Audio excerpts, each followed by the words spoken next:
Hi my dear friends and families. இன்னைக்கு topic என்னன்னு பார்த்தீங்கன்னா, cast your burdens on Jesus Christ. நம்மள நிறைய பேர் நம்மளோட கஷ்டத்தை போய் அடுத்தவங்கள்ட்ட சொல்கிறோம். ஆனால் நம்ம ஒரு விஷயம் மறந்துடும், அவங்களே பெரிய கஷ்டத்திலையும் கவலையிலும் இருக்கிறாங்கன்றதை. கர்த்தரோட வார்த்தை அழகாக சொல்லுது, அவர் உங்களை விசாரிக்கிறவரானபடியால் உங்களோட கவலைகளையும் பாரத்தையும் அவர் மேல் வைத்து விடுங்கன்னு சொல்லி.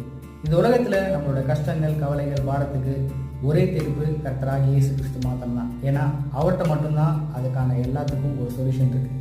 இந்த உலகத்தில் உள்ள மனுஷங்கிட்ட போய் நம்மளோட கஷ்டத்தை சொன்னான்னா அந்த சமயத்துக்கு ஒரு வார்த்தை சொல்லுவாங்க, அது நமக்கு ஆறுதலாக இருக்கும். ஆனால் கர்த்தரோட வார்த்தை நம்மளோட வாழ்க்கை ஃபுல்லாக அது நமக்கு ஆறுதலாக இருக்கும்.